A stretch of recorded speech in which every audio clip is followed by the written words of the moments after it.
기후변화로부터 나도 지키고 가족도 지키는 부자 아빠 살아남는 아빠.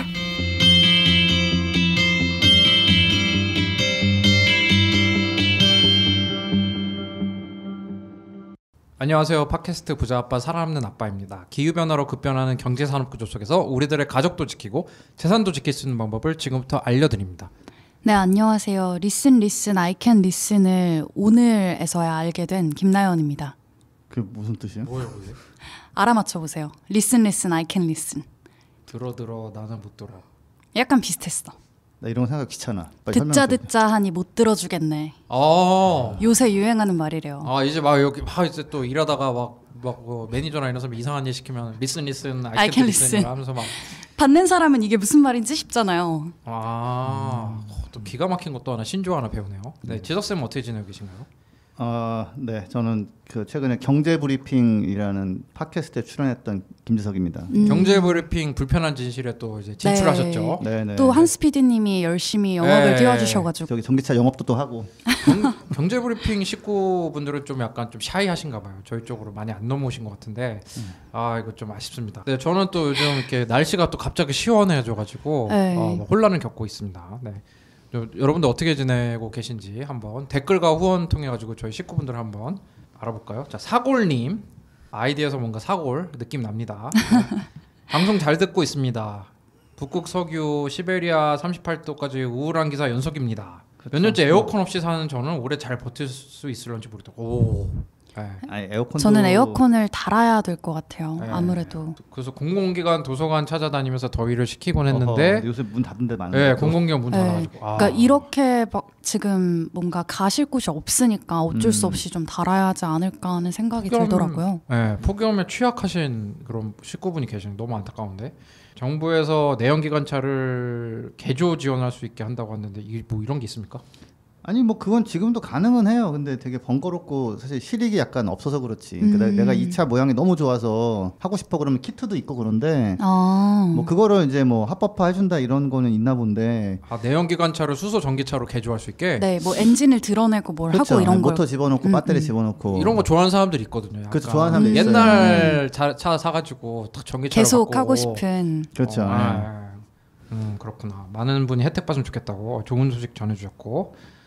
정주행하고 질문을 하실까 했는데 유럽에서는 전기차가 너무 조용해서 시각장애인이나 노인들이 위협을 줄 수 있어서 인공적인 엔진 소리를 낼 수 있도록 하는 기사를 본 적이 있는데 한국에서는 어떻게 되는 건지 궁금하시다고 이게 질문 아마 주셨습니다. 감사합니다. 그 전기차에 가상의 엔진음을 발생시켜서 이제 보행자들이 알 수 있게 그렇게 넣는 그 사운드 시스템이 있어요. 그 VESS라고 부른다고 하는데 이게 우리나라도 전기차에 이걸 장착을 해야 돼요. 해야 되는데 지금 기존 이 시스템이 스피커를 이렇게 엔진룸 안쪽에 설치를 하다 보니까 보닛이랑 그런 데 막혀서 출력이 제대로 안 되고 실제로 내려고 했던 소리랑 좀 다르게 나간다고 하더라고요.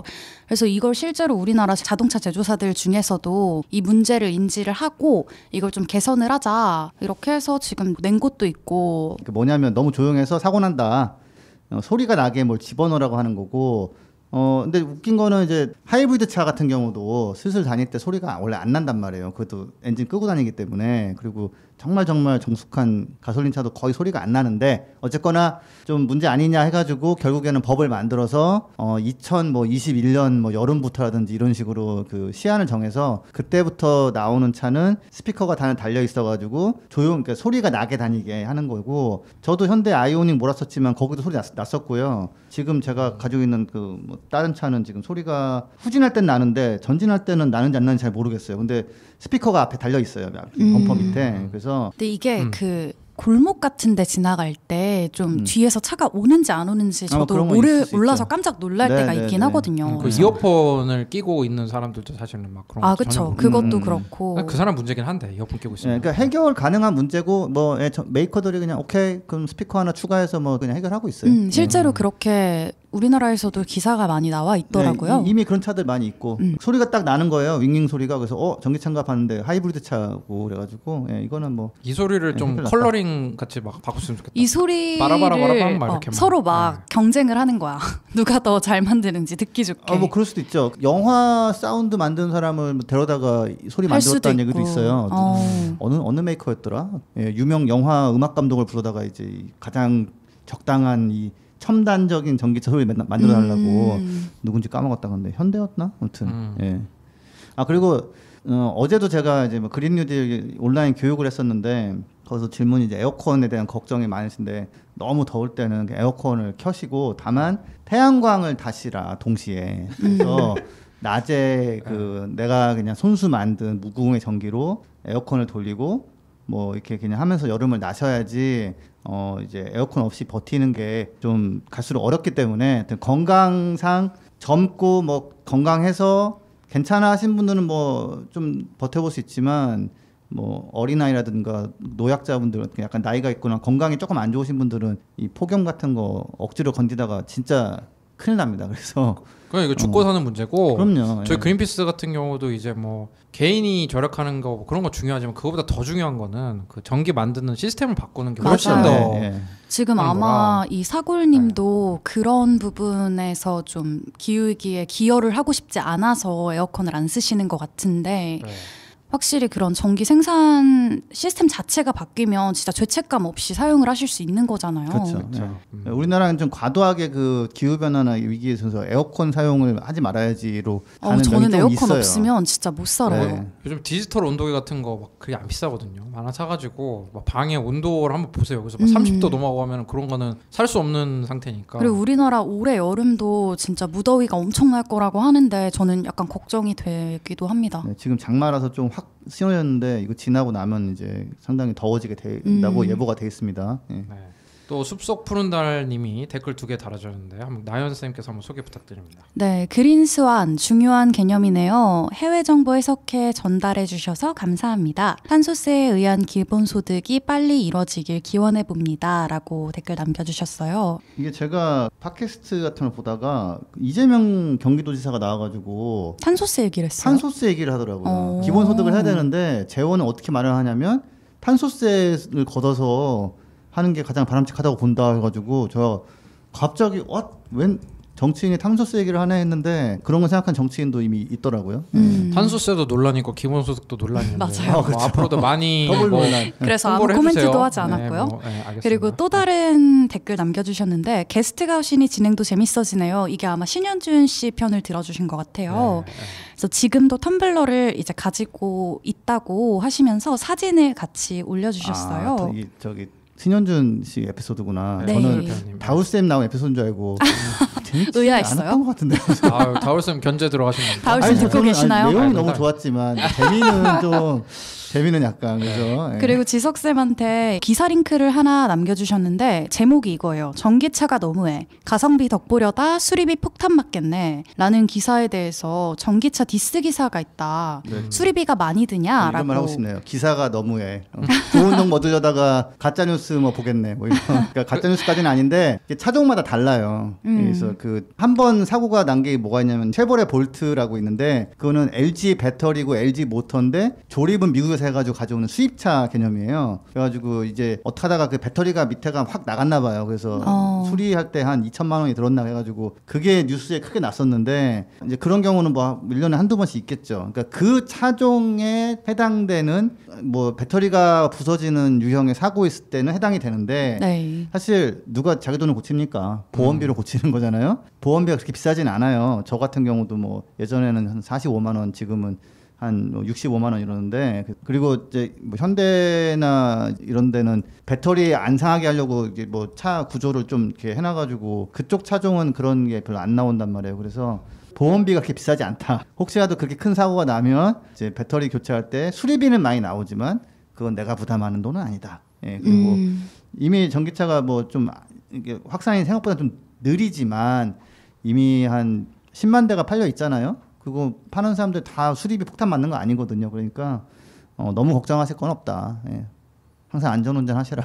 그 뭐 저 수리비가 비싼 거는 아마 근데 이 정도 수리비가 나올 정도로 사고가 나서는 안 될 것 같고. 그렇죠. 그거부터가 피해야죠. 네, 이 정도 사고 날 정도로 수리비 하면 내연기관차도 수리비가 엄청 날 거예요. 폐차 한다 아니다 말고. 네, 맞아요. 네. 그리고 이제 어쨌든 뭐 보험이나 이런 것도 생각외로 이렇게 비싸지가 않고 지금은 우선은 네. 그런 거니까 또 보험비도 이제 또 제가 알아보니까 진짜 보험 회사마다 한 진짜 몇십만씩 차이 나더라고요. 차이가 있어요. 네, 네. 그래가지고 한번 보시면 될 것 같고. 네. 네, 너무 걱정하실 필요는 없다. 또 슈젤님이 또 반갑게 댓글 달아줬습니다. 그린피스 뉴스레터 온라인 강의 뭐 기억하시겠습니까? 뉴스 테러라고 돼 있어. 아, 예. 이게 이제 핸드폰으로 이제 하다 보면 못할 때가 나는 건데. 네. 저희 그린 뉴딜 관련해서 그 그린피스에서 온라인 강의 같은 거를 하잖아요. 네, 제가 알기로는 지석쌤이 하셨나요? 네, 화요일에 지석쌤이 발제를 하신 걸로 알고 있고 뭐 끝장 질문 뭐 이런 것도 하셨다면서요. 최대 참가 인원이 한 600명인데 꽉 찼다고 들은 것 같아요. 500명 정도였고 뭐 300명 정도가 이제 있었다고. 그 끝장 질문 질의응답 시간에는 한 150명 정도 남아 있다가 끝날 때는 한 60명 정도. 네. 되게 늦은 시간까지 하셨다고 들었어요. 네, 전 바카스 막 먹으면서 더 하려고 했는데 네. 다른 분들이 적당히 정리해 주셨어요. 네. 지석쌤이 지석쌤을 바쳐서 네. 이렇게 하셨다고 표현을 하시더라고요. 아이가 억울한 게 기후변화 걱정하시는데 태양광 풍력은 나쁜 걸로 생각하시는 거나 이런 분들이 꽤 있거든요. 이런저런 잘못된 정보에 노출이 많이 되셔가지고 그런 분들한테 좀 설명을 많이 드리고 그 태양광이나 풍력을 따뜻한 눈으로 봐주셔야 된다. 그거가 없으면 사실 해결이 안 된다. 이렇게 뭐 말씀을 드렸고 평가는 뭐 아주 나쁘진 않았던 것 같습니다. 자세한 건 모르겠어요. 네, 그래서 슈젤님이 참 그 스무디 동토층 이런 거 정말 슬프다고 큰일입니다 이거. 그 다음에 공개 방송 할 수 있는 날 얼른 오길 바란다고. 네. 사실 저희도 되게 바라고 있는데 맞아요. 코로나 사태가 이렇게 되고 그렇죠. 또 2차 유행 얘기가 솔솔 나오고 있어요. 네, 뭐 9월 2차 대유행 뭐 이런 얘기가 나와가지고 2차 유행 이게 그냥 아무 근거 없이 나오는 건 아닌 것 같고 그죠? 광주가 지금 사회적 거리두기 2단계로 올라갔어요. 거기가 되게 심해져가지고. 그리고 아직 미국 같은 데는 아직도 뭐 하루에 10,000명씩 발생한다면서요? 2-3만 명씩 나와요 지금. 하루에 10,000명 이상이 발생한다니 참 아이고. 다시 이렇게 완전히 올라가는 그래프 나오더라고요. 그리고 지난번 그 댓글에서 제 딕션 얘기가 있었잖아요. 그 딕션이 아니라고. 그러니까 제가 더위를 많이 타는 거에 대해서 좀 더 듣고 싶었다고 하셨어요. 근데 아까 뭐 그런 얘기 하셨잖아요. 제가 에어컨 없으면 못 산다고 하고 쌤들은 요새 장마라 시원하다고 하셨는데 오늘 출근길이 21도였어요. 근데 저만 땀을 흘리면서 사무실을 들어오더라고요. 체질상 저는 너무 더위를 많이 타서 아마 그 얘기를 했던 게 아닌가 하는 생각이 듭니다. 혹시 라브레도 그 종이신가요? 뭐였지? 리트리버. 사람에도 종이 다르다. 가죽이 두꺼우시다거나 그럴 수 있어요. 또 양평 개 엄마님이 또 댓글 달아주셨는데요. 마더 오브 도그 프롬 양평님 감사합니다. 방송 잘 듣고 계시다고 또 전기차를 사고 싶다고 말씀 주셨어요. 그래서 전기차 자체가 제겐 비싼 금액이라고. 근데 사실 자동차가 이게 집 다음으로 비싼 거긴 하죠, 그죠? 우리 사람 사는 거니까 꼭 안 사셔도 되긴 하죠. 뭐 자동차 같은 게 없이 사실 수 있으신 분이라면. 뭐. 근데 저번에 옛날 지석쌤이 하신 방송에서는 대중교통 타는 것보다 뭐 전기차 타는 게 오히려 뭐 비슷비슷하다였나? 탄소 배출이? 사실 더 낫다라고 나왔었죠. 맞다. 그때 개인이 할 수 있는 10가지. 탄소 배출이 더 적다. 근데 그게 이제 아마 대중교통이 이제 디젤 버스고. 그렇죠. 이렇게 사람이 많이 안 타고 다닌다면은 사실은 꽤 나와요. 이게 사람이 엄청 많이 타면 좀 덜 나오지만 그런 조건들이 달려 있으니까. 그렇죠. 근데 뭐 그 대학의 연구 결과로서는 전기차 타는 게 대중교통보다 낫다라는 거였고, 근데 영국 얘기입니다 이거는. 그래서 조금 다를 수는 있어요. 근데 이제 보면은 지금 질문하신 게 남친이 차를 엄청나게 많이 탄다고 하시는데 디젤 SUV를 타고 계시대요. 디젤 SUV 최악이죠. 그래서 근데 이분이 남친이 최악이라는 게 아니라 SUV에 디젤 타는 게 좀 안 좋다는데 그렇죠. 환경에 온실가 쓰면서 최악이다. 양평 개엄마분이 보통 분이 아닌 것 같아요.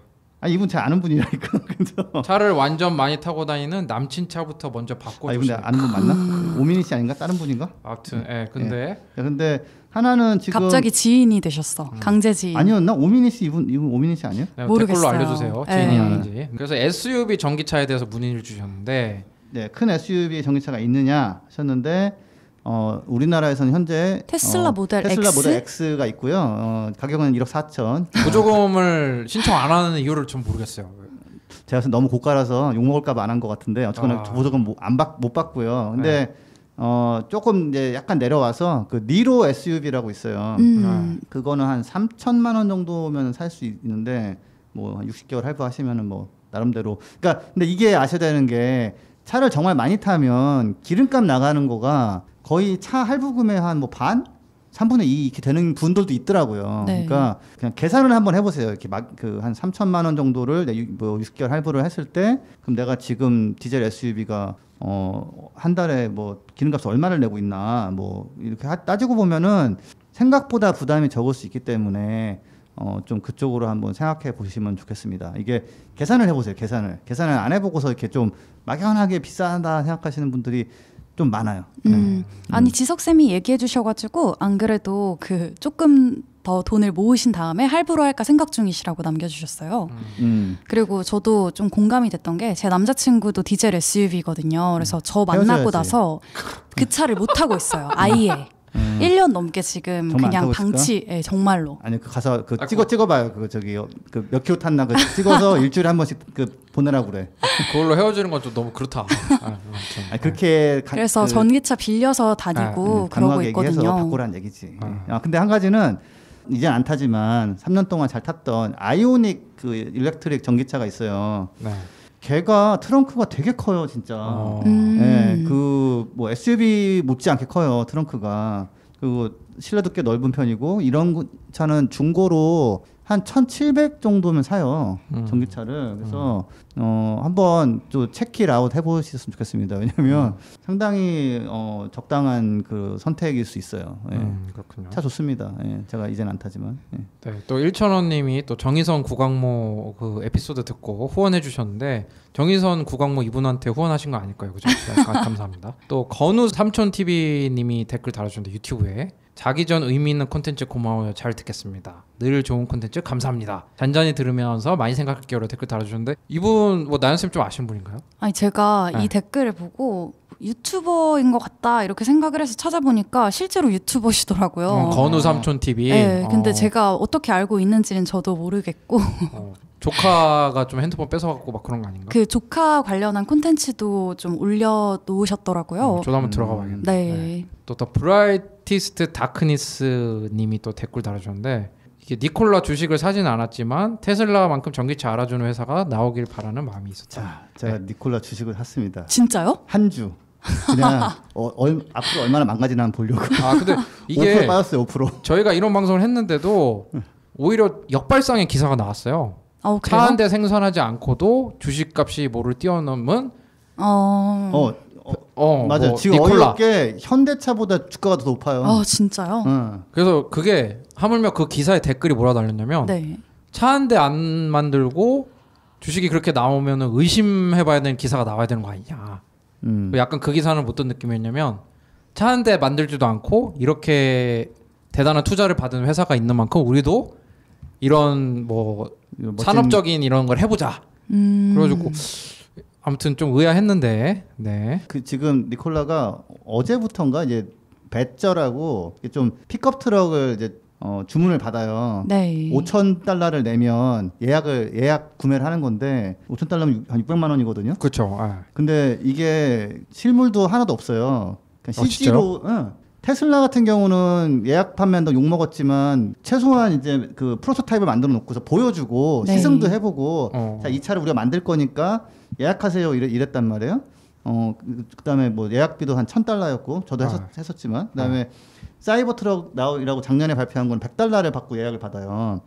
근데 $5,000를 받는 거예요. 차도 지금 없고 공장도 없는 회사에서. 그래서 이상하다. 여기 니콜라 정말 좀 뭔가 이상하다 이런 얘기가 많이 나옵니다. 아니 뭐 잘 됐으면 좋겠지만 나중에 뭐 어마어마한 게이트가 될 수도 있는 거니까 가능성이 좀 보이는 것 같아요. 근데 하여튼 그렇잖아도 그래서 그 CNBC 이런 데서 인터뷰를 하는데 니들 차도 없잖아 그랬더니 뭐 그게 말이야 우리는 뭐 파트너십을 통해서 차를 만들고 뭐 이랬는데 그게 만만한 일이 아닌데 어쨌거나 뭐 일단은 시가총액에서는 현대를 제끼긴 했어요. 좀 어이없게도 7등인가 하고 있더라고요. 진짜 그 차트 보고 있으면 이건 뭐지? 내가 이거 모르던 세계인데 이거는. 그러니까 사실 이렇게 주식은 절대 이성적인 시장이 아니잖아요. 그 미래에 대한 꿈을 먹는 그런 시장이라고 하니까 조심하게 보셔야 될 것 같아요. 그죠? 하여튼 저는 니콜라 주식을 한번 이제 제가 시범 삼아서 하나 사봤고 5% 빠졌습니다. 일주일 동안. 또 다음 댓글 한번 김나연 선생님 한번 소개해 주세요. 네, 셀님이 오디오 클립에 남겨주셨는데요. 지난번에 댓글로 어떤 질문을 해주셨는데 좀 구체적인 내용이 없었나 봐요. 근데 지석쌤이 거기에 대해서 되게 구체적으로 답변을 해주셔서 감사하다는 이야기 전해주셨고요. 그리고 지석쌤이랑 저의 MBTI가 딱 본인의 그 남자친구분이랑 궁합이 천생연분이라고. 남자친구분이랑 싸우셨나 봐요. 그래서 남자친구분한테도 이제 이 붓바살바를 들어라 이렇게 권하실 거라고 하셨습니다. 남자친구분이 들어주시면 꼭 댓글 한번 남겨주시기 바랍니다. 네.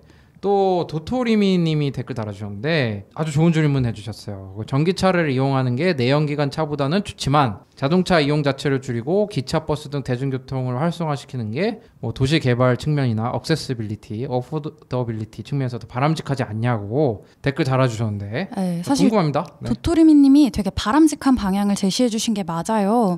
저도 면허가 없다는 얘기를 몇 번 했었는데 이제 과거에는 좀 성인이 되면 뭐 면허를 무조건 땄다면 요새는 뭐 그런 경향도 조금 줄어들었잖아요. 그거 자체가 저는 자동차 문화가 변화하고 있다는 걸 나타내는 거라고 생각을 하거든요.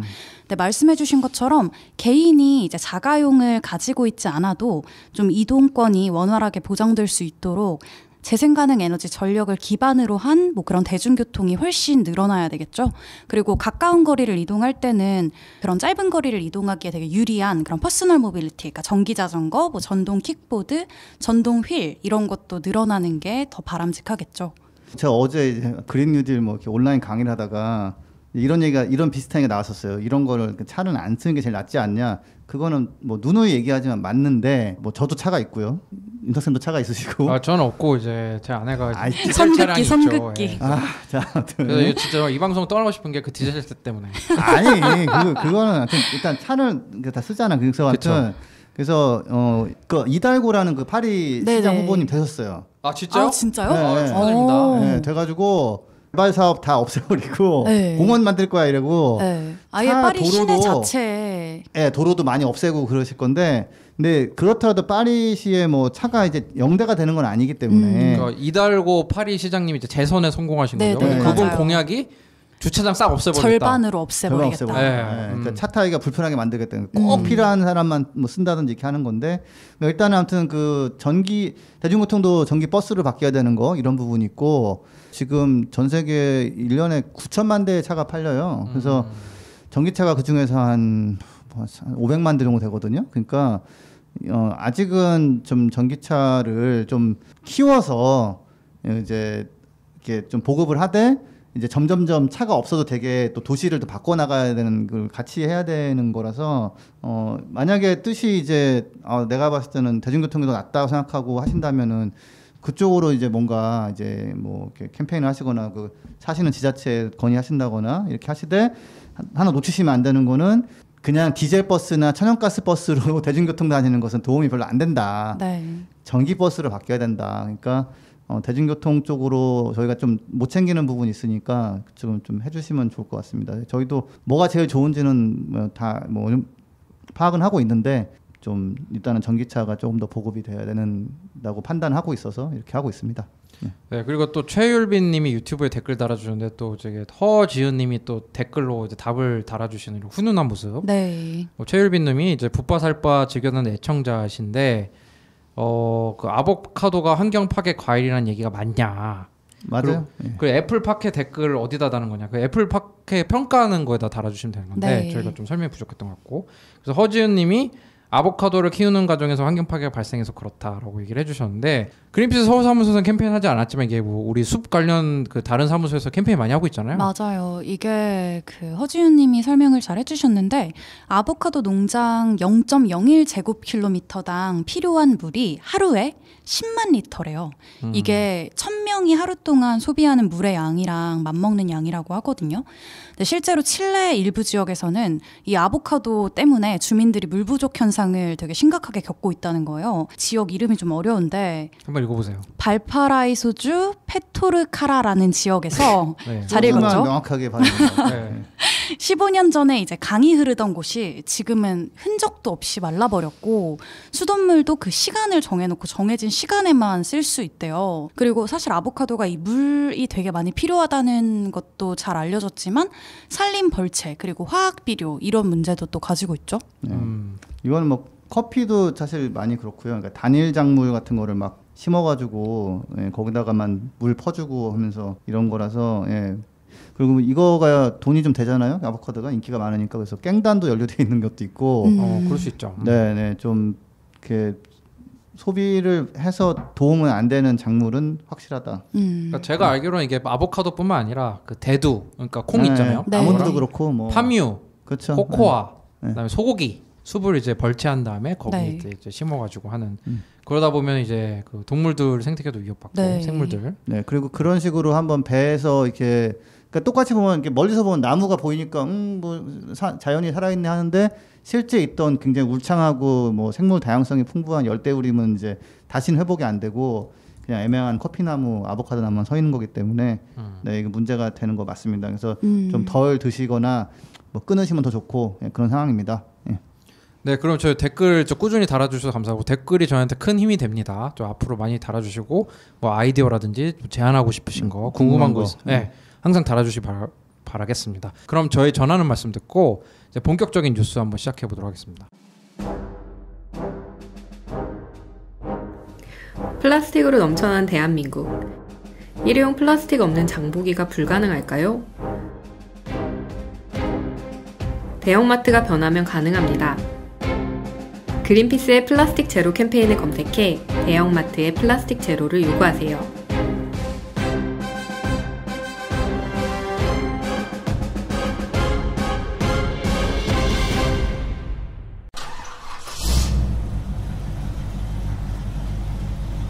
거리의 소리를 찾아서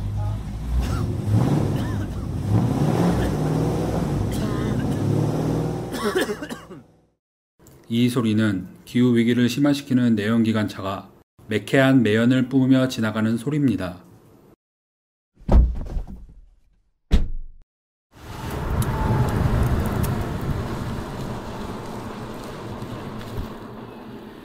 이 소리는 지구를 지키고 내 지갑도 지키는 전기차에서 나는 소리입니다.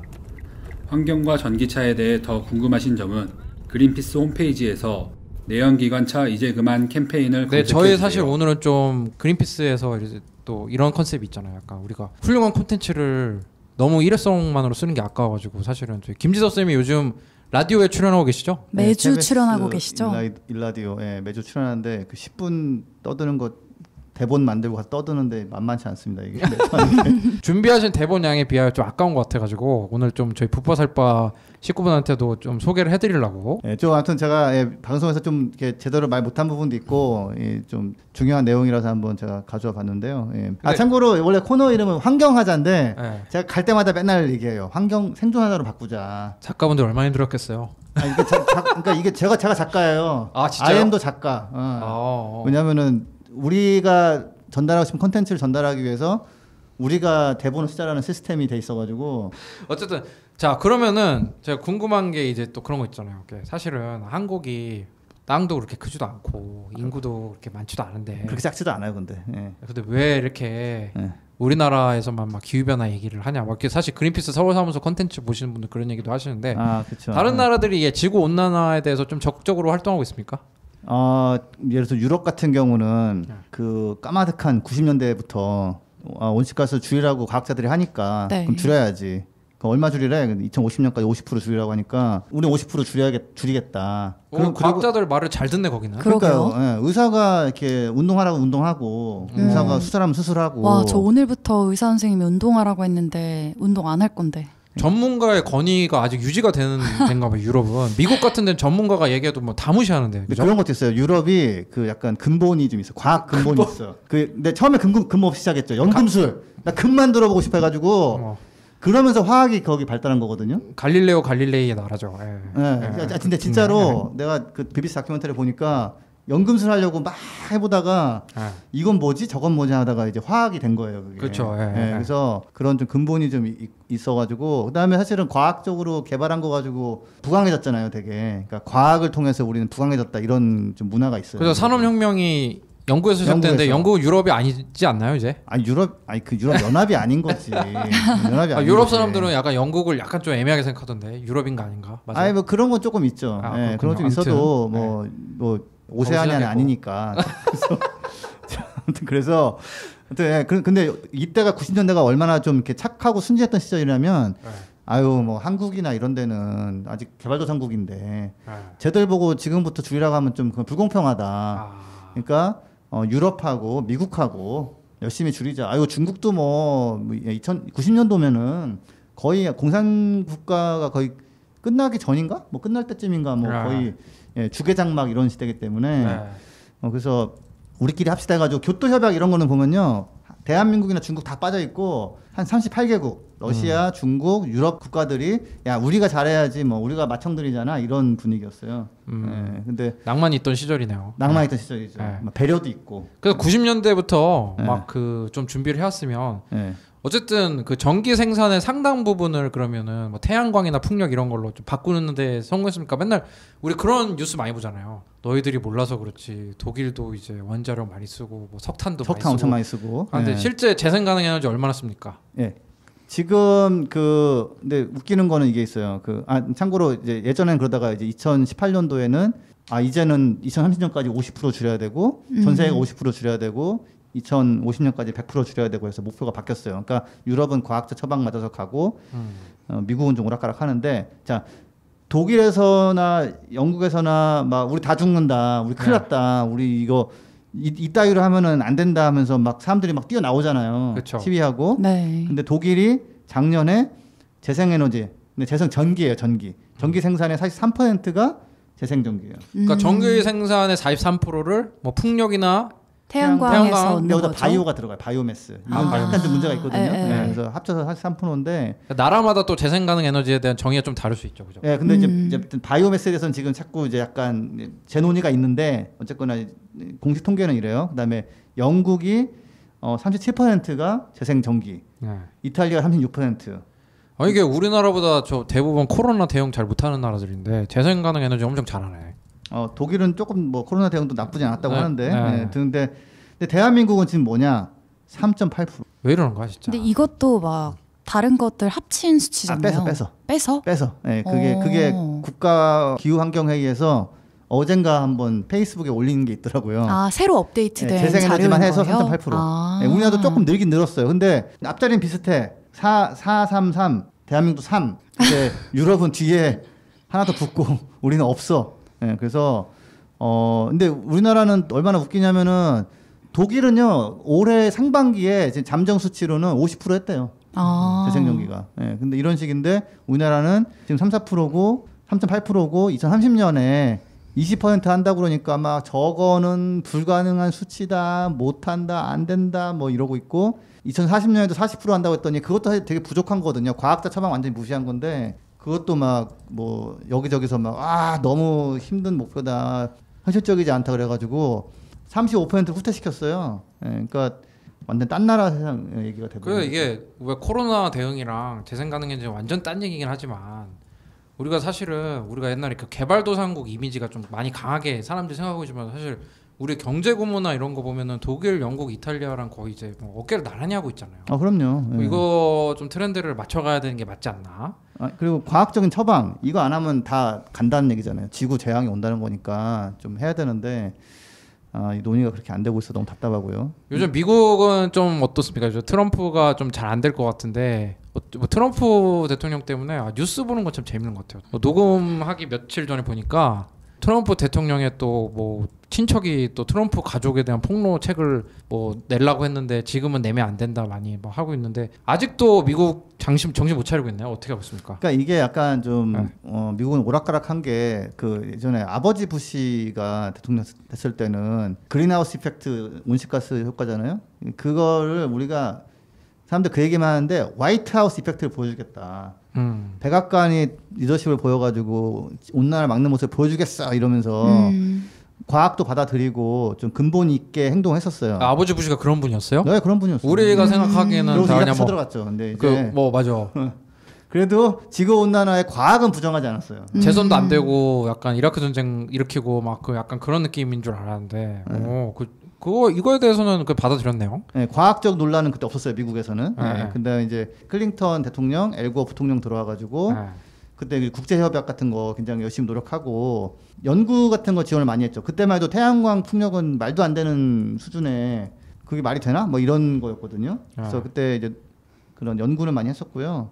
근데 그 다음에 이제 엘고가 떨어지고 부시 주니어가 당선되면서 그때부터 이 아들 부시가 기후변화 이걸 믿기 어렵다. 뭐 확실치 않다던데 뭐 이러면서 이제 아들 부시가 이해하기엔 너무 어려웠던 거야. 그건 지금 그랬어요. 생각해보니까 그래. 그래서 자문을 구했어요. 누구냐? 마이클 크라이턴이라고 주라기 공원을 쓴 알죠. 저 다 그 사람. 읽어봤죠. 네, 도라에몽 잃어버린 세계 다 읽어봤는데. 네, 책 재밌게 읽었는데 그 사람은 기후 전문가 아니거든요. 그 사람은 화석으로 소설을 써서 그런 건가? 그 공룡 화석으로? 그것도 왜 그렇고 부르지? 무슨 뭐 중국이 미국 쳐들어오네 이런 것도 썼었어요. 근데 소설가를 왜 청문회에 부르는 거예요? 그러니까. 근데 이제 흥미진진하게 말은 잘하죠. 네. 그 뭐라고 그랬어? 나 되게 궁금하다. 자기가 봤을 때는 확실하지 않고 이게 잘못하다면 미국의 경제 주도권을 뺏길 수 있고 뭐 이딴 얘기 했던 것 같아 제 기억에. 그래서 좀 이따 돌아가시더라고. 그래서 약간 좀 뭐 명복을 빌어 들었는데 아무튼 뭐 이런 식으로 8년을 허비한 거예요 미국에서. 너무나 아까운 시간과 이때 미국이 리더십을 안 보이는 바람에 좀 정말 저는 속 터지는 시간이었고요. 그 다음에 이제 오바마가 들어와가지고 뭔가 잘해보려고 좀 했죠. 근데 이제 반대가 심했어요. 민주당 내부에서도 조금 나는 버지니아주 하원 의원인데 여기 석탄하는 마을이 있는데 나 이러면 재선 안 돼 이러면서 막 딱 그랬어요. 맞아. 그 뭐 우리나라도 그렇잖아요. 약간 그 옛날에 대선 후보 소개시켰는데 그 뭐 벌목 열심히 하거나 뭐 냉동식품 열심히 만드는 뭐 그런 사람들 다 자기 이권이 엮여 있으니까. 그렇죠. 예. 그래서 근데 이제 오바마가 그 재선이 되면서 그때 이제 그 중국이랑 같이 해야지 뭐 우리만 한다고 되냐 해가지고 시진핑 만나서 뭐 칵테일 뭐 와인도 마시고 뭐 악수도 하고 뭐 어디에 앉아서 뭐 얘기하는 모습도 연출하고 하면서 사실은 미국이 리더십을 보여가지고 중국이 파리 기후 협약에 참여를 하게 됐거든요. 그래서 좀 제대로 역할을 좀 했죠. 그다음에 그 온실가스 감축을 위한 자동차 연비 규제도 만들고. 그런데 그다음에 트럼프가 당선돼가지고. 오바마 때 만든 거 지금 거의 다 없애버렸어요. 그렇죠. 네, 거의 다 없애버려가지고 그리고 트럼프가 들어오니까 그때 미국 환경청 이런 데서 우리 자료 다 백업해놓자.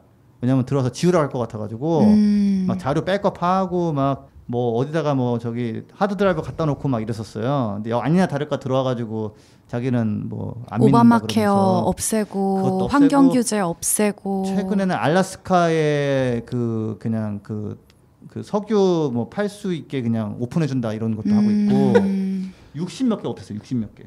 얼마 전에 그게 그 볼턴의 자서전이 어마어마한 그 전 세계적인 화제가 됐잖아요.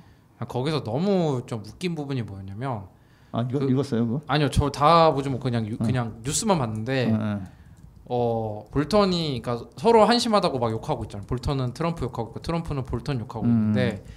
트럼프의 비리와 관련된 조사를 압력을 넣으라고 뭐 트럼프가 얘기를 했다는데 그 압력을 넣으라고 했던 그 검사들이 다 오바마 쪽 사람이었던 거야. 그래서 볼턴은 어떻게 대통령이 오바마 쪽 사람이 검사하는지도 모르냐 이러면서 막 깠던 얘기가 있는데 그만큼 트럼프 대통령이 오바마에 대한 컴플렉스가 되게 강해서 오바마가 만든 거면 무조건 다 없앴는데 근데 그것도 사실은 지금은 알고 그랬는지 의심스럽다. 네, 아무튼 네. 그래서 하나 참 보면은 왜 우리 볼스나로도 한번 다 다뤘었지만 브라질 대통령 지금 트럼프가 이끄는 미국하고 볼스나로가 이끄는 브라질하고가 제일 코로나가 창궐해요. 둘 다 마스크 절대 안 쓰거든요. 그러니까 이제 과학을 무시하는 대통령들인 거죠. 그래서 피해는 다 국민들이 지금 보고 있는데 근데 좀 참 안타까운 게 미국에서는요 생물의 진화 이런 거 안 믿는 사람 되게 많고요. 지구가 판판하다고 생각하는 사람도 꽤 있어요. 진짜로. 제가 그거 얘기해서 이제 그린피스가 캐나다에 생겼잖아요. 캐나다에서 처음 생겼다가 암스테르담 옮겼는데 캐나다 분이랑 얘기를 했더니 그 기후 변화 이런 거를 신의 뜻이라고 생각하시는 분도 있대요. 뭐 그런 분도 있고 종교색이 좀 있죠. 근데 또 저희 또 팟캐스트 들어주시는 뭐 오미카엘 분부터 해가지고 뭐지 그 교황님부터 해가지고 기후 변화에 대해서 부정하지 않으시잖아요. 강하게. 그러니까 그런 분도 있고 이런 분도 있고. 네, 그래서 지금 미국은 아무튼 11월달에 트럼프가 재선이 되느냐 아니면은 바이든이 되면은 좀 다시 건전한 뭐 건강한 리더십을 좀 보일 수 있지 않을까. 워낙 망가뜨려 놔가지고 이게 다시 돌아올까요? 근데 지금 이런 얘기 있어요. 그러니까 그 미국에서 저기 환경 법학자분하고 얘기해봤는데 한 번 트럼프의 4년은 버틸 수 있다. 그거는 회복하고 어떻게든 해볼 수 있다. 근데 다시 한 번 되면은 그거는 서바이브 할 수 없다고 얘기를 해요. 아니 근데 지금 막 확진자가 하루에 10,000명씩 나오는데 그 선거 할 수 있나 모르겠어 그거. 뭐 어떻게 보면 뭐 선거 안 하겠다고 하면서 갈 수도 있죠. 미국의 그 선거인 그 선거 시스템 관련해서 EBS에서 한번 하길래 봤더니 뭐 그게 또 뭐 주마다 막 또 다르고 막 뭐 선거인단 모으고 하는 게 막 되게 그거는 오히려 될지 안 될지 모르겠어요. 아무튼 근데 지금 트럼프 대통령이 재선되면은 좀 사실 전 세계적으로 많이 어둡죠. 그런 그 기후 변화 관련 대응 관련해서는. 네, 그죠? 근데 이제 한 가지는 그럼 미국이 완전 손 놓고 있느냐? 네. 이제 그거는 아니다. 왜냐면은 지금 뭐 캘리포니아 주를 위시해서 한 25개 정도의 주들이 야 트럼프 네가 연비 규제 없앤 거 그거 불법이다 그거 붙자 해가지고 소송하고 있고. 네. 거의 약간 어떻게 보시면 남북 전쟁 때 노예제 놓고서 막 서로 전쟁 붙은 거랑 좀 비슷한 양상으로 가는 면이 있어요. 예, 우리 동네는 막 캘리포니아 막 불타고 있는데 트럼프는 기후 변화 아니야. 니들이 잎사귀가 안 모아서 그래. 밑에 그 핀란드 사람들은 그 밑에 나뭇 잎사귀 잘 모아가지고 불 안 나는데 그 얘기 했어 진짜. 그래가지고 진짜 했어 진짜. 이건 볼턴 해고록도 아니야. 그냥 언론에 나와가지고 핀란드 같은 곳은 뭐 이렇게 잘 불이 안 나게 잘하는데 캘리포니아는 그런 걸 안 해서 참 문제야. 뭐 너희들이 낙엽 안 태워서 불이 난 거다. 낙엽을 긁어모으지 않아서 그렇다고. 진짜예요 이거. 아니, 트럼프 대통령이 그건 있어요. 재선이 안 되면 미국 사람들이 심심해 미칠 것 같아. 거의 트럼프가 뭐 놀겠어요. 뭐 자기 뭐 하겠지. 또 뭐 난리치겠지 또 뭔가. 자 그래서 하여튼 뭐 캘리포니아 같은 경우는 지금 뭐 눈이 쌓였다가 녹아서 물이 공급돼야 되는데 뭐 그것도 이제 비가 오거나 눈이 별로 안 와서 또 걱정이지. 그 가뭄 되게 심해지고 있거든요. 그다음에 심심하면 불나지. 그다음에 불난 것 때문에 거의 전력 회사가 이제 또 그 파산해가지고 지금 보상도 해줘야 되지. 뭐 엉망이거든요. 그래서 캘리포니아 자체가 또 뭐 인구가 많죠. 제가 알기로 되게 많죠. 5천만 명이고 경제 규모로 따지면 전 세계 뭐 4위인가 뭐 7인가 뭐 그래요 거의 캘리포니아 주 하나만. 그 뭐 우리나라보다 사이즈도 크고 제가 알기로는. 그렇죠. 국토 면적을. 그렇죠. 네. 아몬드도 많이 나오고. 네, 대한민국 기준으로 봤을 때. 네. 그리고 뭐 제가 알기로는 캘리포니아 주가 대선에서도 되게 중요한 주로 알고 있거든요. 선거인단 수가 많으니까. 많죠. 네. 그것도 되게 미국 대선이 웃긴 게 선거인단을 예를 들어서 뭐 51명 뭐 바이든 뭐 49명 트럼프 이러면은 한 명인가 두 명 더 많은 거잖아요. 그런데 그 100명은 뭐 바이든이 다 가져가는 승자 독식 막 이런 제도여가지고 그 주에서 1%만 더 얻으면은 그러니까 한 표라도 더 얻으면은 그 선거인단 한 뭐 80명인데 그 다 가져가는 거예요. 그러니까 되게 중요한 주인데 제가 봤을 때 그때 힐러리가 졌던 이유가 그 몇 개 큰 주에서 약간 조금 의외의 결과가 나와가지고 그래가지고 막 그 힐러리도 뭐지 대중들은 더 많이 뽑았는데 선거인단 수에서 밀려갖고 안 되잖아요. 근데 제가 봤을 때 캘리포니아 주나 이런 데는 분위기가 그 트럼프한테는 좀 절대로 트럼프 포기했어요. 그냥 막 싸워요 그냥 욕하고 싸우고. 원래 그 트럼프가 캘리포니아 주는 원래 옛날에도 포기해가지고 그래가지고 되게 전략적으로 선거인단 얻을 수 있는 조금만 마음 바꾸면 바꿀 수 있는 그런 데 위주로 뛰고 있고 요번에도 그렇게 뛰는데 뭐 되게 흥행 실패해가지고 엄청 충격 먹고 뭐 전략 바꾸고 있다고 뭐 들은 거 트럼프가 안 돼야 정말 조금만 희망이 있습니다 진짜로.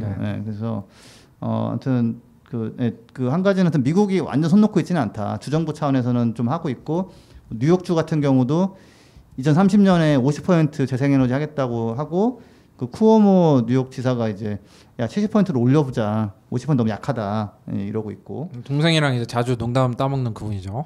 그리고 CNBC인가요? 그러면은 이제 뭐 미국이 또 그게 유명하잖아요. 막 그 아직도 미국의 파워가 대단하다고 느끼는 게 그 전 세계 기업 중에서 뭐 탑 10 기업 이런 거에 보면 미국 기업 순위가 아직도 엄청 많거든요. 그렇죠. 미국 기업들은 좀 어떻게 하고 있나요? 아마존 같은 경우는 이제 직원들이 막 뭐라고 하기도 하고 해가지고 2030년까지 100% 감축하겠다고. 그러니까. 그리고 애플 같은 경우는 이미 재생에너지 뭐 100% 달성했고, 그렇죠. 아리백 기업이니까. 아리백으로 해가지고 그다음에 2040년에 온실가스 넷 제로 가겠다고. 진짜 빠르네요, 근데. 얘기했고요. 마이크로소프트는 조금 뭐 약간 좀 웃기는 면도 있지만 우리는 2030년까지 마이너스 배출로 가겠다. 마이너스 배출은 어떻게 되는 거예요? 마이크로소프트가 창립한 이래로 나온 배출량을 다 계산해가지고 네. 그거를 다 상쇄시켜 버리겠다. 와, 그게 돼요, 진짜? 가능하죠. 왜냐면 처음에 나왔을 때 뭐 20년 동안 별거 안 했거든요. 그래서 네, 그리고 또 하나는 좀 치사한 게 그럼 윈도우스 도입 때 쓴 전기 다 하던가. 근데 그건 우리 책임이 아니고 우리가 그 윈도우스 CD 뭐 찍어서 팔거나 아니면 네. 다운로드 시킬 때 서버 돌리거나 이런 거 이런 거 하겠다는 얘기입니다. 해가지고 이제 뭐 그래도 뭐 나름대로 신선한 면은 있죠. 그 마이너스 배출까지 가겠다라는 네. 거. 그거는 뭐 좀 하네요. 네, 30년까지. 그래서 뭐 기업들은 어떻게 보면 좀 그 미국 정부는 좀 엉망일 때 뭐 나름대로 또 열심히 하고 있고. 그 테슬라 얘기 안 할 수가 없는데 우리 테슬라 얘기 하도 많이 했지만 사실 이게 제조업이거든요. 근데 그렇죠. 제조업인데 주가가 이렇게 막 하고 하는 경우는 되게 저기 한데 드문데. 토요타를 완전히 눌렀어요 이제는. 토요타랑 격차가 커져가지고 그리고 좀 슬픈 얘기인데 현대자동차 주가 시가총액의 한 8배였어요. 한 달 전만 해도 이 10배입니다. 10배.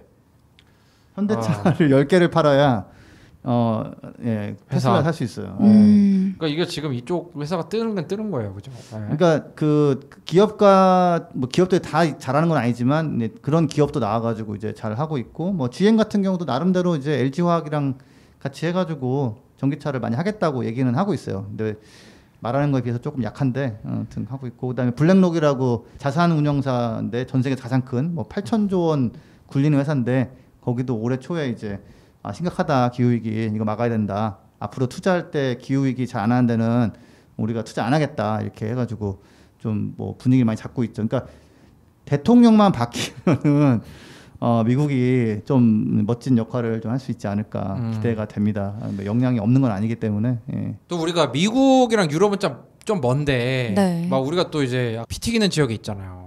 한국 옆에 또 이제 뭐 중국이라는 나라가 오랜 기간 있고 또 일본도 밑에 있고 막 한데 우리가 옆에 이웃 국가들에 좀 비교하면 어때? 이웃 국가들이 좀 더 그 대응 좀 늦게 하는 거 아니에요? 중국이나 이런 데나? 뭐 일본은 제가 좀 준비가 안 돼 있는 면도 있고 근데 네. 그래도 일본도 지금 태양광이 한 60기가와트가 있는데 우리나라가 11기가와트니까 뭐 훨씬 많이 있고 이상하게 전기차는 우리나라랑 좀 비슷해요. 수준이 어떻게 보면 닛산이 좀 하지만은 현대기아가 더 많이 하는 면이 있거든요. 그래서 사실 자동차 하이브리드에 좀 집착한 그런 게 좀 있죠. 네. 내연차 집착하고 그래가지고 사실 그 예전에 브라운관 TV에서 이렇게 그 LED TV 넘어가면서 우리나라가 더 잘 나간 것처럼 자동차도 그럴 수도 있을 것 같아요. 우리나라가 전기차로 잘 가면 옛날 기술을 좀 못 버리는 스타일이에요. 그렇죠. 중국은 어때요? 근데 중국 같은 경우가 이제 참 이제 복잡한데 잘하는 건 굉장히 잘해요. 네. 태양광 전 세계 설치의 절반이 보통 중국이고요. 태양광 패널 싸게 만들어서 전 세계 공급하는 것도 중국이고. 그러니까 독일에서 태양광이 막 설치됐는데 그거 중국 패널이 굉장히 많거든요. 그러니까 기여하는 면도 있어요. 전기차도 시장도 많이 키워졌고 풍력도 굉장히 많이 설치하고 근데 동시에 석탄 화력 발전소도 굉장히 많이 짓고 있어요. 그래서 이게 그린피스 베이징 사무소에서 캠페인 꾸준히 하고 있잖아요. 대기 오염도 줄이고 이 탄소 배출 줄여가지고 그 외신 같은 거 보시는 분은 아시겠지만 그린피스 베이징 사람들이 이 코멘트를 많이 하거든요. 석탄 발전소 줄여야 된다라고. 네, 그래가지고 좀 뭐 중국은 좀 과거에 하던 거랑 그런 걸 좀 버리고 좀 새로운 쪽으로 확 가버리면 정말 굉장한 또 기여할 수 있는 곳인데 이제 그 뭐랄까 관성이랄까 그게 이제 딱 포기가 안 되는 그런 좀 쉽지 않은 상황이고요. 그래서 이렇게 보면 굉장히 잘하는 나라고 이렇게 보면 정말 최악의 나라고 뭐 그렇습니다. 예, 그렇고 또 중국 가보시면 알겠지만 가보신 분들은 알겠지만 그 자연 환경이 되게 다양하잖아요. 네. 그렇죠. 그거 멀쩡합니까 어떻습니까? 그러니까 이게 근데 이게 있어요. 그러니까 우리가 뭐 히말라야 이런 데는 뭐 그냥 등산 가는 사람들만 가는 데로 생각하지만 네. 거기에 쌓인 눈이 여름에 녹아서 내려오면서 이제 그 양쯔강이나 뭐 인더스강 이런 거 다 하는 거거든요. 그래서 그 아시아, 그러니까 그 티베트나 뭐 이런 쪽 뭐 네팔 쪽 이런 쪽에 설산이 이게 사실은 젖줄 같은 거예요, 진짜. 그래서 근데 그게 점점 녹거든요. 그 점점 비가 많이 오고 그래가지고 만약 그게 이제 예전처럼 겨울에 눈이 쌓였다가 봄, 여름, 가을에 녹아서 내려오고 이렇게 사이클이 깨지면 그러면 뭐 독일하고 인도하고 중국은 식순환에 빠져버리는 이 엄청난 상황이 돼버리기 때문에 또 인구수가 또 많고 그렇죠. 네. 그래서 그 중국도 그런 건 인지하고 그 빙하 녹는 거 이런 거 잘 알고는 있는데 이제 뭐 정치적으로 아무튼 뭐 이렇게 석탄 발전소 같은 거 딱 멈추게 하면은 이제 또 뭐 나라가 안 굴러간다 뭐 이런 게 좀 있어가지고 베이징 사무소가 헤매고 있죠. 빙하 녹는 거 그 리서치해서 발표도 하고 그랬었어요. 그린피스 베이징. 그리고 하나가 이제 그 얘기가 나오더라고요. 그러니까 미국이 하고 유럽이 같이 막 선도하고 막 같이 하자고 그러면 중국도 당연히 따라가는데 미국이 저렇게 깽판 치고 있는데 약간 그 중국이 뭐 이게 하려고 그러면 뭐 이렇게 그 중국 시민들도 아니 왜 우리가 그래야 되는데 뭐 이런 식으로 나오기 때문에 네. 그 여기도 조금 이제 미국이 나서 주면은 좀 더 긍정적 역할을 할 수 있는 부분이 있어서 뭐 그 미국이 나서도 안 나서도 여기도 이제 생각해봐야 될 것 같아요. 왜냐면 인구수도 그렇고 자연재난에도 이렇게 취약한 인구들이 많고 그러면 가장 좋은데 아무튼 이게 그럼 왜 이렇게 하는 거야? 분위기가 좀 더 잡혀려면은 미국이 좀 들어와줘야 된다. 그러니까 오바마 때 시진핑이랑 이렇게 같이 파리 협약도 하고 했던 그게 있기 때문에 다시 그런 분위기로 좀 가야 되는 상황이죠. 네. 자, 그럼 이런 분위기에서 또 한국은 그러면은 좀 뭐 어떻게 해야지 좀 튈까요? 이제 또 이게 또 요즘 문재인 대통령이 관심 많이 갖고 계시잖아요. 네, 그린 그리고 뉴딜이라고 지난 해가지고. 방송에서 얘기도 했지만 네. 또 반기문 전 유엔 사무총장도 얘기를 했잖아요. 우리가 이제 이런 쪽에서 좀 리더십을 보여야 된다 이렇게. 나 요번에 그런 거 있었던 거 한전에서 그 화력 발전소 지어주는 것도 그렇고 리더십이 원자력 발전도 아니었어. 그렇고 와 우리 기술이 아깝다. 네. 이거 계속 해야 된다. 이런 거 있잖아요. 근데 망하는 게 이제 망하는 게. 우리 그 아무도 지금 다 버리는 기술인데 네. 우리만 그게 아까우니 버릴 수 없다 이렇게 하는데 우리가 재생 가능 에너지 막 그런 댓글 많이 있잖아요. 막 중국만 혜택 보는 거 아니냐. 근데 재생가능 에너지는 사실 우리나라도 굉장히 기술력이 좋은데 왜 이런 석탄 화력에 꼭 쏟아야 되는 집중해야 되는지 좀 소개를 좀 해주세요. 한국의 재생 가능 에너지 포텐셜. 아니 뭐 하나큐세 같은 경우는 전 세계 탑10 태양광 패널 메이커고 네. 셀 생산으로서는 뭐 작년 기준인 것 같은데 아무튼 전 세계 1위 했었고 네. 현대중공업에서도 나온 그 현대 그 계열사가 있어요. 현대중공업 계열사가 네. 태양광 하는 거기서도 셀 만들고 모듈 만들고 뭐 해외에 가서 뭐 설치도 하고 LG전자도 만듭니다. 구미 공장에서 고효율 태양광 패널 만들고 뭐 신성 ENG라는 데도 있고 근데 이제 중국이 워낙에 좀 태양광 산업이 발달돼 있어요. 그래서 전기도 좀 뭐 싸게 공급한다고 하고 그래서 뭐 이렇게 뭐 반도체처럼 중국을 압도하는 정도는 아니지만 나름대로 그 안에서 역할을 하고 있고 평가도 좋고 그다음에 풍력은 예전에 조금 하다가 약간 삼성중공업도 그만두고 현대중공업도 그만두고 그냥 두산에 넘기고 그래가지고 풍력이 굉장히 뒤쳐져 있어요. 두산이랑 현대인가 또 어디도 하잖아요. 그러니까 현대중공업이 포기하면서 두산에 넘겼어요.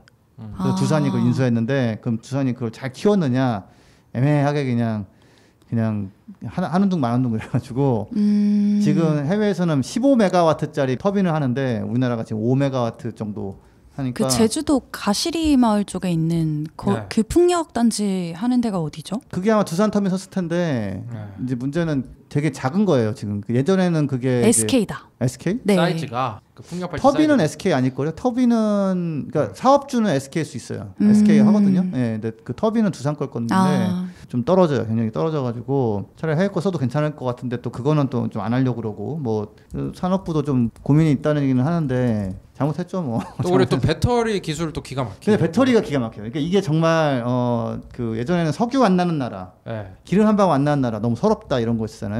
석유 한 방 안 나는데 우리가 석유 가공은 진짜 잘한다. 막 그런 거였죠. 뭐 그런 거 있는데 이제 석유 가공도 이제 끝날 때가 됐죠 이제. 근데 하여튼 배터리를 잘 만드는 게 이게 진짜 뭐랄까 국가의 그 부강함에 엄청난 기여할 수 있는 상황이거든요. 배터리 정말 너무너무 중요하고 그러니까 태양광 같은 경우는 그 이미 따라온 뭐 중국이나 이런 데가 훨씬 더 잘하는 면도 그러니까 막 뭐 이렇게 우열을 가르기가 어렵거나 아니면은 가성비는 중국이 좋거나 이런 거가 있는데 배터리는 아직 한국이 굉장히 리더십이 있거든요. 이게 왜 이렇게 배터리가 이게 사실은 핸드폰 배터리도 있지만 이제 아주 고용량의 전기를 저장할 수 있는 그런 고부가 가치 배터리가 되게 중요한 거잖아요. 한국의 배터리 기술이 왜 이렇게 잘 됐을까? 휴대폰 만들어서 그런 거. 제가 그 배터리 공장을 국내에서 조그맣게 하는 분을 알아요. 네. 이분이 이제 멕시코에서 공장이 있고 중국에도 공장이 있는데 이분 말씀이 한국 그 사람들 되게 꼼꼼하고 되게 섬세해서 그 배터리 공정이나 이런 것도 되게 잘 챙기고 깔끔하게 일을 하는데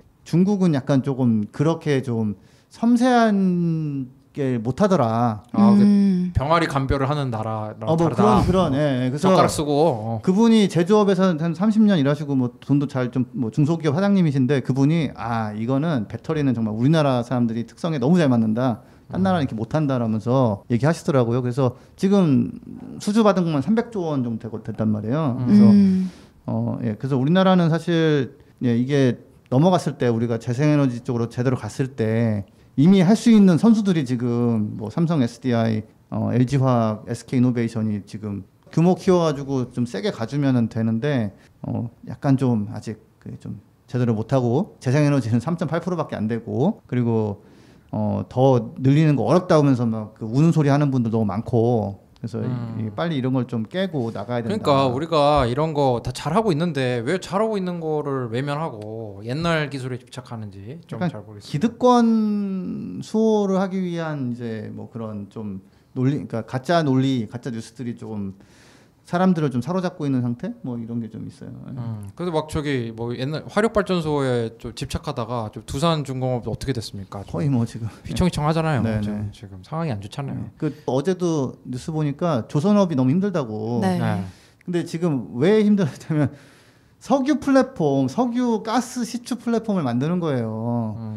그거는 정말 앞으로는 더 이상 만들면 안 되기도 하고 그쵸. 이제는 수요도 없는 거거든요. 그러니까 조선업에서는 고민이 클 것 같아요. 이게 고민 크죠. 화석 고민 크죠. 연료를 운반하거나 네. 화석 연료를 캐는 그런 플랫폼을 고부가치로 비싸게 만들어갖고 돈을 벌었는데 와 앞으로는 돈도 어떻게 못 할지. 벌었어요, 근데. 아 그래요? 왜냐 싸게 많이 줘서? 그러니까 초반엔 손해를 보더라도 노하우를 익혀가지고 그 다음부터는 잘 만들어야 했는데 생각보다 잘 안 됐고 그 다음에 그 주문이 많이 줄어가지고 그러니까 손해 보면서도 만들어서 노하우를 익히자고 했는데 정말 손해를 많이 받고 그 다음에 주문이 안 들어오니까 근데 그 산업이 잘 되면 지구는 빠이빠이예요. 그래서 사실은 그쪽은 그 풍력발전소 설치하는 그런 특수한 배가 있어요. 그런 걸 만든다거나 이제 그쪽으로 좀 과감하게 좀 손절매하고 돌려야 되는데 이제 그건 안 하고 자꾸 이제 뭐 국가 지원이나 이 석유 플랫폼 좀 누가 지원 안 하나 이러고 있으니 이게 답이 안 나오는 거죠. 네, 저희 오늘 지석쌤이 여러 팟캐스트 출연을 통해서 새로 유입되는 분들 많아가지고 오랜만에 한번 또 정리 한번 했습니다. 저희가 자주 하던 얘기인데 또 새로 유입되는 분들 위해서 정리 한번 했고요. 그러면 또 전하는 말씀 듣고 마무리하도록 하겠습니다. 이 방송은 여러분의 소중한 후원으로 만들어집니다. 국제환경단체 그린피스 서울사무소에 후원해 주실 분들은 네이버에서 그린피스 팟캐를 검색하시면 아주 쉽게 후원에 참여해 주실 수 있습니다.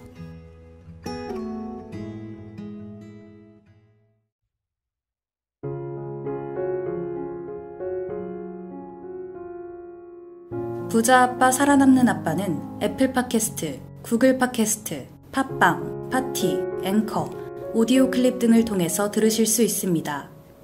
방송에 대한 의견이나 참여를 원하시는 분들은 gkr@greenpeace.org로 메일을 보내주시면 저희가 정기적으로 확인하겠습니다. 부자 아빠 살아남는 아빠.